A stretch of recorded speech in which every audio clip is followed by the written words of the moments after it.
Have you ever wondered what questions can user research answer? What types of data can research provide? When should research be done and when it should not? Where does research fit in the product process? If you have these questions, I'm glad you're here.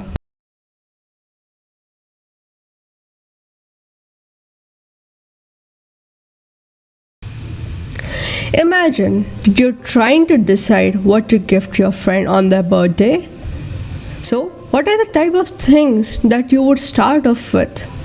You would want to know who they are, what are their likes and their dislikes. You would also want to know what is it that they would need and what would perfectly fit in their lives. But the gifting process doesn't stop there. You would also like to decide when and where would be the perfect time and place to present that gift to them. Another thing to keep in mind is how would you package it? How would you sort of put the gift together and give it to them? So in all, the things that you would want to know while gifting a friend is who, what, why, where, when, and how. And these are the exact questions that user research can answer for a product. Who, what, why, when, where, and how. And further, I would like to add what if for any future possibilities of the product.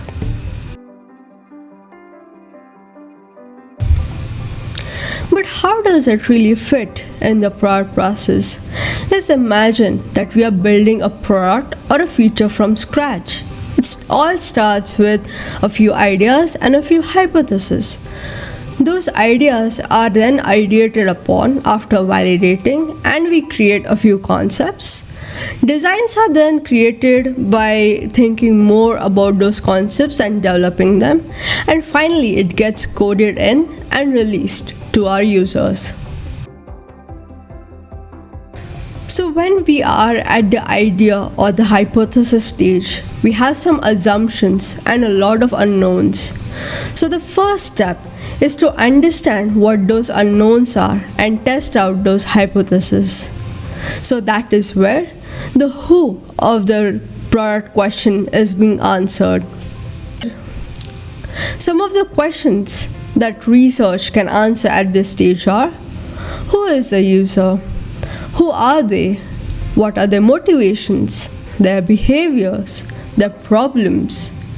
Are these users the users that we should focus upon, or are we leaving out someone?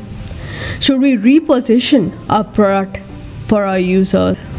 Once we get this rich data by understanding the who, we analyze it and understand the why behind the user. We can use this data to see which all problems do their users face and define the problems the product can solve for.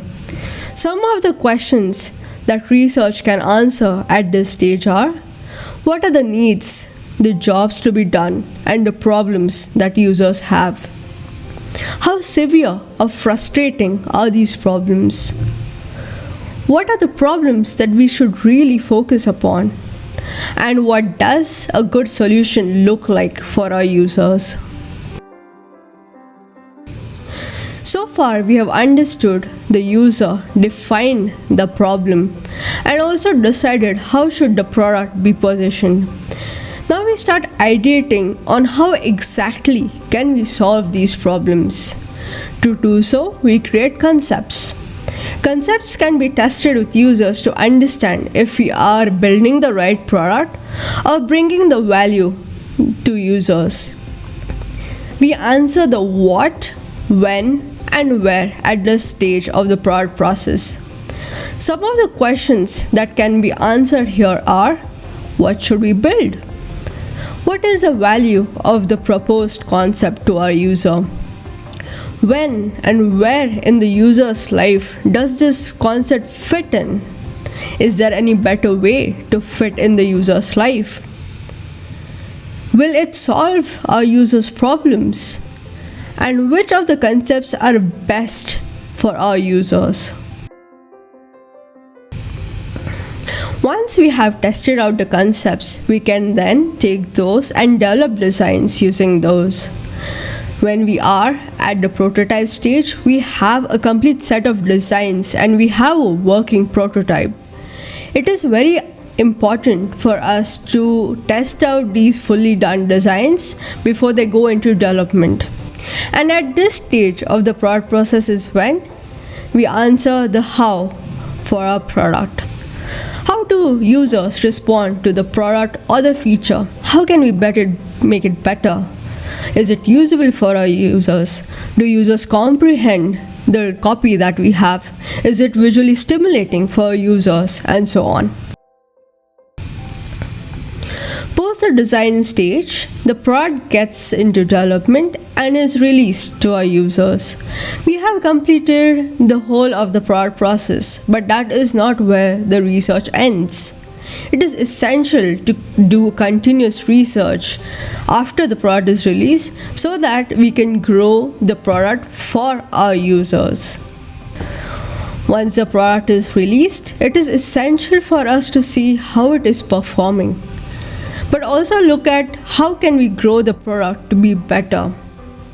At this stage of the product cycle, we can come to know about our users using the feature or the product. How are they doing so? Are they satisfied with our product? What factors are affecting the user's experience? How are users flowing through the whole app or the product? Where are the users dropping out? And what are the healthy habits that users are picking up while they are using our product? This is where the what if is answered in the product process. So we have understood the who, the what, the why, the when, where and how. But the cycle continues till a time where the product plateaus, and when it does, research can then help reposition the product by identifying the involved needs of the who and the what and the why, and the context of where and when. So this is how research fits in the product lifecycle. In the upcoming videos, I will be expanding on the typical methods that one can use in each of these research phases. Do let me know in the comments if that is something that you would like.